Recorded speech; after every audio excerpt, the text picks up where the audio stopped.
السلام عليكم، ازيكم يا جماعه؟ عاملين ايه؟ ايه الاخبار؟ كل سنه وانتم طيبين. اللايف ده دردشه معاكم كده، ودايما احنا متعودين ان احنا ندردش دردشه فيها مكاشفه كده وصراحه، ونتكلم عن وضع سوق السيارات اللي اعتقد ان انا اعلم عنه الوضع الحالي الكثير، لكن المستقبل بقى الله اعلم. لان للاسف ما يحدث الان لم يكن يتوقعه اي حد في العالم كله. يعني اعمل شير للكلام ده، لعل حد يرد على سؤالنا ده وحد يفيدنا، حد يقول لنا ازاي الكلفه او الكوست دي بتتحسب المستقبليه. يعني عايزين نفهم مع بعض. تمام. بصفتي احد الناس اللي يعلموا عن سوق السيارات ده، ويعلموا عن يعني ايه انك تسعر عربيه وتحط تكلفه، سواء انت زيرو جمارك او مع فيه. وهقول لكم مفاجاه كبيره قوي. انت عارف ان معظم العربيات اللي في مصر التي تباع الان واللي بتنزل في لسته المبيعات معظمها معفى جمركيا؟ وهفاجئك لما اقول لك ان اكثر السيارات مبيعا معفاه جمركيا. شيفروليه اوبترا معفاه جمركيا، لان العربيه دي مجمعه محليا ولا تدفع فقط سوى من 3 ل 5% على مكون التجميع. شيري اليزو معفاه جمركيا. بي واي دي معفاه جمركيا. تمام. كل السيارات المجمعه محليا دي. نيسان صني معفاه جمركيا. تويوتا كرولا معفاه جمركيا، وهذا ما لا يعلمه الجميع او يعني كتير قوي من الناس، لان بموجب الاتفاقيه المصريه التركيه في 1/1/2020 التويوتا كرولا معفاه جمركيا زيرو جمارك زي الاوروبي بالظبط. يعني فقط بتدفع 19%، يعني بيدفع عليها اللي بيدفعه مثلا المواطن السعودي او المواطن الخليجي قيمه 19% الضريبه، وهم عندهم حاجه اسمها جمرك 5% ثابت على العربيات. لكن حضرتك هنا بتدفع 14% ضريبه قيمه مضافه، ورسم جدول وتنميه بيوصلوا 19%، وهم كمان في الخليج عندهم 19% رسوم. رينو ميجان معفاه جمركيا. فيات تيبو معفاه جمركيا. نشوف المفاجآت اللي انا بقولها لك دي انت هتتصدم يعني. فالكلام ده مهم قوي، اعمل له شير واحنا بنتكلم كده، لعلنا نجد حد يعني يعي كلامنا كده ويرد علينا من الساده اللي بيسعروا السيارات ايا كانوا هم مين. يعني مش هنخص حد بالذكر، لكن الكل طبعا موجه ليه الكلام. عايز اقول لحضرتك بقى ان كل السيارات مجموعه فولكس فاجن كلها، سيات، سكودا، فولكس فاجن، يعني المجموعه كلها معفاه جمركيا. رينو معفاه جمركيا بموجب الاتفاقيه ما بيننا وما بين المغرب، والاتفاقيه ما بيننا وما بين تركيا، والسيارات الاوروبيه اللي بتيجي الرينو. يعني كل العربيات الاوروبيه اللي بكلم حضرتك عليها دي وسيارات اخرى مجمعه محليا فقط لا تدفع سوى الضريبه ال 19%. تويوتا فورتشنر معفاه جمركيا. يعني كل اللي انا بكلمك فيه ده انا بفاجئك دلوقتي. تمام. حضرتك مفاجئ اهو. سوزوكي فيتارا معفاه جمركيا، لان سوزوكي فيتارا بتيجي من اوروبا، بتيجي من المجر. تمام. يعني شايف المفاجاه اهو. سوزوكي فيتارا لا تدفع سوى 19%. نفس يعني كل العربيات دي حضرتك، مرسيدس بقى، بي ام دبليو، الكلام ده كله. انا بذكر البراندز بس عشان تبقى عارف المعلومه. اللي فيهم مسعر كويس واللي فيهم مسعر وحش انا دي مش مشكلتي دلوقتي. لكن كل العربيات دي المجمع محليا، وكل اللي جاي من اوروبا، وكل اللي جاي من تركيا، وكل اللي جاي من المغرب، كل ده معفى جمركيا. فالازمه الجمركيه اللي بنتكلم عنها لا تشوب سوى بعض السيارات البسيطه جدا. يعني هيونداي توسان وكيا سبورتاج وكيا اكسيد معفيين جمركيا، لان العربيات دي جايه من اوروبا مش من كوريا.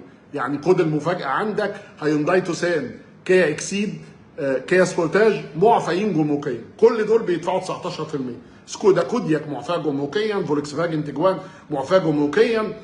يعني ادي المفاجآت، عشان الناس دايما تجد المبررات للي بيسعر وتقول لك اصل الجمارك 67%، الجمارك 130%. خد المفاجأة يا سيدي. السيارات الاكثر مبيعا في مصر واللي بيشتريها 90% من المصريين، الدولة اعفتها جمركيا كلها بموجب اتفاقيات وبموجب يعني قصص كتيرة. تمام. كل العربيات دي بتدفع 19% فقط، زيك زي المواطن الخليجي. تمام. سؤالي بقى هنا، انا ما حدش خالص يقدر ينكر الازمه الاقتصاديه واللي في العالم كله، والمصريين المغتربين سواء في اوروبا، انجلترا راحه، يعني انجلترا مظلمه. تمام. سواء عايشين في اوروبا او عايشين في دول عربيه او عايشين في مش عارف فين او في امريكا او الكلام ده، عارفين التضخم والازمه اللي في العالم والصراع الاقتصادي الشديد قوي اللي في العالم، واللي اثر على دول ناشئه واللي مأثر على دول كبرى، وانا يا رب نوح وقصص كبيره.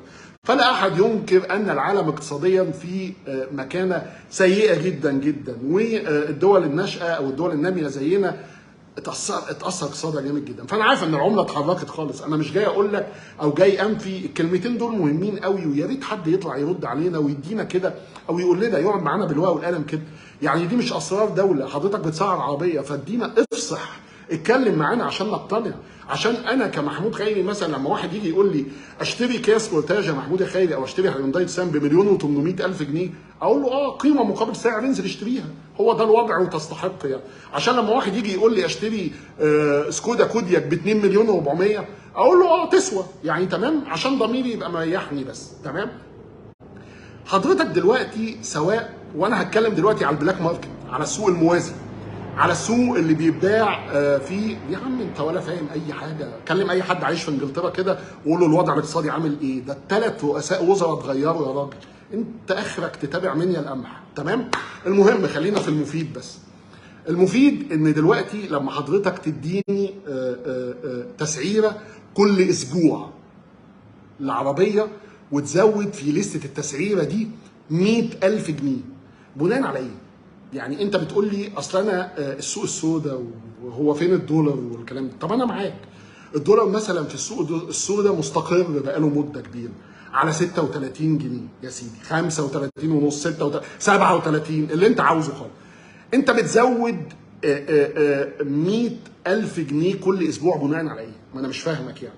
الدولار ما هو قاعد مستقر في السوق السوداء قبل كده برضه 31 جنيه مده كبيره جدا، انت بتزود على ايه؟ انا مش فاهمك يعني انت دلوقتي مثلا قلت لي العربيه الصينيه فلانه الفلانيه سعرها 800,000 جنيه، اصل العمله اتغيرت واصل واصل واصل، انا معاك تمام. طيب السوق دلوقتي واقف، سعر الدولار في البنك زي ما هو ما اتحركش بقاله مده، وسعر السوق السوداء زي ما هو ما اتحركش بقاله مده. ليه مثلا اجد توكيل واحد بيحط زياده 3 مرات في اسبوع، وليست زيادات بقى ونشر على السوشيال ميديا؟ انا طبعا ما بشاركش في المهزله دي، لان انا مش هروج لك، مش هروج للاسفاف اللي بيتعمل في جيوب الناس ده. كل شويه ويقعد ده يقول لك انا مش عارف اصل الحقوا يا جماعه زيادات مش عارف مين 100,000 جنيه، زيادات تصل ل 180,000 جنيه. انت حطيت الكوست دي ازاي؟ حضرتك كحد بيبيع برضك دلوقتي، وانا قاعد كده بعمل بلان مع الناس اللي عندي اللي ماسكين التسويق، والناس اللي ماسكين الافتر سيل، والناس اللي ماسكين الماركتنج، والناس اللي ماسكين التسعير وبينزلوا برايس تيست. انا قاعد اتناقش معاهم دلوقتي كمستثمر، انا ازاي بزود سلعه اساسا مش موجوده عندي؟ ده انتوا بتنزلوا لسه الزيادات وتكتبوا جنبها نوت افيلبل، العربيه مش متاحه. طب انت ازاي بتسعر السلعه دي؟ انت ازاي بتزودها 100 و150 و180 الف؟ بناء على ايه؟ انا ما عنديش مشكله خالص ان في مشكله فعلا في سعر العمله. ومين قال ان احنا عايزين مثلا عربيه زي التوسان ترجع ب 600 الف جنيه؟ مش هيحصل. انا معاك ومقتنع تماما باللي حضرتك بتقوله، لكن يا اخي نفهم، يعني نفهم ازاي انت بتسعرها بناء على ايه لمده سنه قدام. انت جايب التسعير منين؟ هتقول لي اصل العقود الاجله في البنك. طب العقود الاجله في البنك يا سيدي الفاضل لا تنطبق على حضرتك، لان استيراد السيارات مش مفتوح لك. ما هو التوكيلات كلها بتقول انا استيراد السيارات متوقف دلوقتي. طب انت بتسعر بناء على ايه؟ مش فاهم يعني. بتتحسب بتسعر الدولار مثلا ب 48 لما يفتح؟ ما انا مش فاهم. ما انت ما بتستوردش، مش الاستيراد بتقول واقف والعربيات واقفه في السوق الحره؟ طيب انت بتسعر التسعير ده منين؟ انا عايز اسالك سؤال، يعني ايه 3 لست زيادات او 4 لست زيادات لتوكيل واحد في اسبوع؟ ده يا جماعه ضحك على الناس ومد ايد في جيوب الناس، والناس مش ناقصه. ثم ياتي بعد هذا هؤلاء يتعللون ان الاسواق متوقفه واتخرب بيتنا وضعنا وقلت المبيعات 90%. ما هو طبيعي ان المواطن هيلاقي عربيه بتزيد عليه في اسبوع واحد 4 مرات دون منطق. يعني اللي كان بينزل يشتري مثلا، خلينا نتكلم عن براندز معينه كده او علامات وسياراتها موديلات تحتها يعني. خلينا نتكلم مثلا عن تيجو 8 برو. انا هروح اشتري ازاي تيجو 8 برو بمليون و300 الف جنيه؟ نزل للعربيه دي 12 لستة زياده، يعني هل هذا منطق؟ يا عم ما يتزود مره واحده، يا تقول كلام منطقي، يا تحسب حسبتك وتشوف الكوست عامله عليك ايه، يا السلعه دي اصلا موجوده عندك ولا مش موجوده عشان تبيعها لي. طب افرض ان انا مواطن، انا اسف انا ساذج يعني، وموافق عايز اشتريها منك. لا مش موجوده. طب انا بتنزل لها لسته زياده بناء على ايه؟ مش فاهم يعني. يعني انا مثلا عندي البي دي اف بتاعي مثلا بينت بروتكشن فيلم، انا بصعده، هزوده مره لما الدولار يتحرك، هزوده تاني لما الدولار يتحرك تاني، خلاص يعني هفهم. انما هقعد ازوده كل يوم واقول اصل العيشه بقت غاليه؟ ما انا مش فاهم يعني. انتوا بتحسبوا الكلفه ازاي يا جماعه؟ بتحسب الكلفه على سلعه مش عندك ازاي؟ انا عايز افهمك يعني. يعني انت بتزود 4 مرات، اجي استلم منك السلعه تقول لي مش متوفره. اصبحنا سوق يصيب الناس بالفزع وخلاص. اصبحنا سوق يعني يصيب الناس بالكآبه وخلاص. ارقام على ورق وسلع غير موجوده وتسعير عشوائي تماما. ايه لسته زيادات ب 180,000 جنيه دي؟ العربيات اقتصاديه متوسطه او سيارات صينيه او سيارات يابانيه متواضعه، او ايه اللي انتوا بتعملوه ده يا جماعه؟ وتيجي تقولي السوق وقف. ما هو لازم يقف، ما هو لازم محدش يعبره، ما هو لازم محدش ينزل يبص في وشه. يعني انت بقى ما انا ما ازاي مش هيقف يعني؟ ما هيقف طبعا يعني. يعني مواطن كان بيشتري عربيه ب 480,000 جنيه صينيه، اتحرك سعر العمله ياخد ضعف. طب تبقى ب 750، طب تبقى ب 800 عشان افهمك، تبقى بمليون و300. مش فاهمك يعني. انت مسعر دولار كام؟ انت معدي ال 50؟ يعني قول لي تسعيره الدولار كده يعني. يعني انت مسعره ايه يعني؟ انا مش فاهمك يعني. يعني انا مش قادر افهم. عربيه ب 33,000 يورو في بلدها، سكودا كودياك تبدا من 33,000 يورو، توصل هنا في مصر ازاي ل 2 مليون و400 وهي معفاه جمركيا؟ يعني حد يديني منطق، حد يديني عقل. ايه ده؟ يعني 33,000 يورو كام يعني؟ انت حاسب الحسبه ازاي؟ انت حاسبها ازاي يعني؟ توصل هنا للمواطن المصري ازاي متخطيه ب 50,000 يورو؟ ليه يا فندم يعني؟ ليه يعني؟ ما انا مش فاهم يعني. فيعني اتمنى ان الكلام ده يوصل لحد من الناس اللي بتقعد تحط البرايس ليست بتاعت العربيات 4 مرات زيادات كل اسبوع، واتكلمنا يا جماعه ونبحث عن مين اللي موقف السوق ده.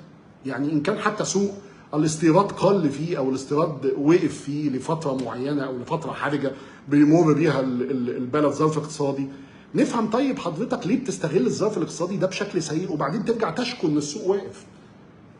مش فاهمك يعني. شايف لستة السيارات دي كلها اللي انا قلت لك عليها معفاه جمركيا؟ حد بقى يديني عقل يعني. تمام؟ يعني العربيات دي المفروض توصلك البلد كده خالصه مخلصه، وكمان بيستردوا الفات بتاعتها، وهم توكيلات كمان بياخدوا خصم عليها من المنبع 15% و20% حسب كل واحد والديل بتاعه بقى. ما تكسبوا يا جماعه، اكسبوا بس اكسبوا بالعقل يعني. فاهمني؟ هتقول لي اصل في ازمه وانا كان بيدخل لي 100 عربيه دلوقتي بقوا بيدخلوا 5 وبيدخلوا 10.